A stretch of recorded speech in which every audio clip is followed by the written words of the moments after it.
Saint soldier times में मैं जसप्रीत हाजिर हूँ जज्बों भरी कहानियों का पिटारा लेकर। और आज इस पिटारे से मैं आपको सुनाऊंगी कहानी जगदीश लाल आहूजा की, जिन्हें लंगर बाबा भी कहा जाता है।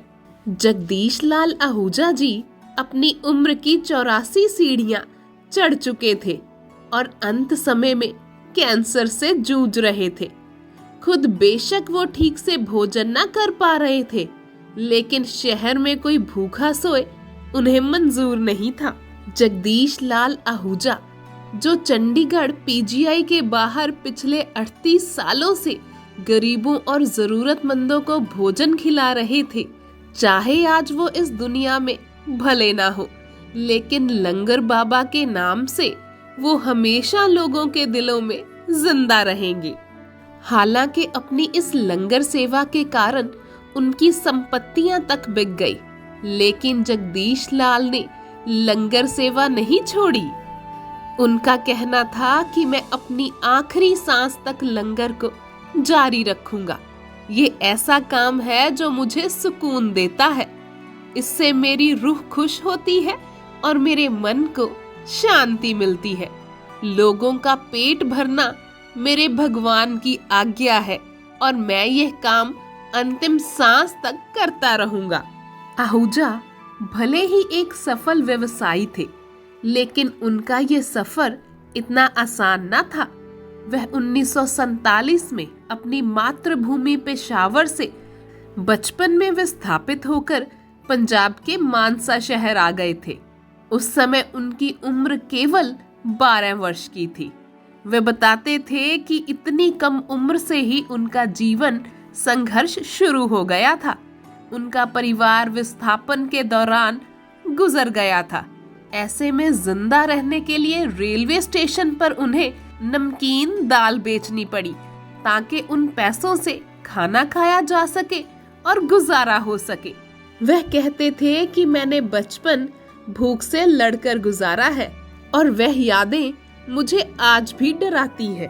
उनका कहना था कि कुछ समय बाद वो मानसा से पटियाला चले गए और गुड़ और फल बेचकर जिंदगी चलाने लगे।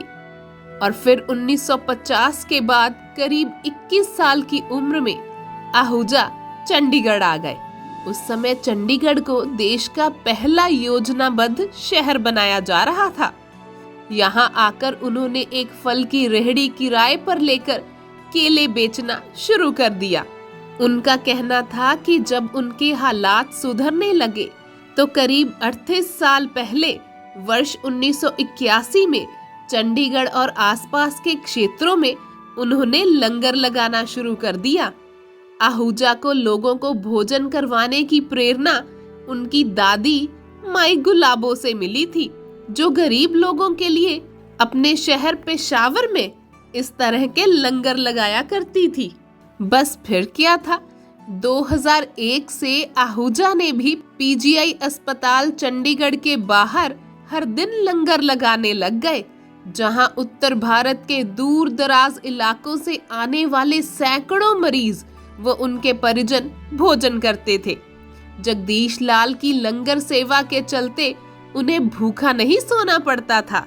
जगदीश लाल आहूजा लंगर सेवा में लोगों को लंगर में सात्विक भोजन के साथ हलवा और फल भी देते थे, और इसी काम में उनकी पत्नी निर्मल आहूजा उनका पूरा साथ देती थी। निर्मल बच्चों में गुब्बारे, टॉफियां, बिस्किट और अन्य उपहार भी बांटती। वे अपनी पत्नी निर्मल का जिक्र करते हुए कहते थे कि 50 साल से भी ऊपर हो गए हैं हमारे ब्याह को। निर्मल हर काम में हमेशा मेरे साथ खड़ी रही है। बता दें कि जगदीश लाल आहूजा इस कार्य के लिए ना किसी से दान सामग्री लेते थे, ना ही किसी से कोई आर्थिक मदद। इसके पीछे का कारण उन्होंने बताया था कि वर्षों से वह ये सब अपने आप कर रहे थे। हालांकि बहुत से लोगों ने उन्हें पैसे और अन्य चीजों की पेशकश भी की, लेकिन वह किसी से कुछ नहीं लेते थे, बल्कि वो इसे अपने संसाधनों से करना चाहते थे। उन्हें लगता था कि भगवान ने उन्हें इस काम को करने के लिए सक्षम बनाया है और इतनी हिम्मत दी है कि वह इसे खुद कर सके। जगदीश लाल आहूजा ना सिर्फ लंगर खिलाते थे, बल्कि वो वृद्ध आश्रम में भी सहयोग देते थे। लोग उन्हें पीजीआई भंडारे वाले और लंगर बाबा जैसे अनेक नामों से जानते हैं।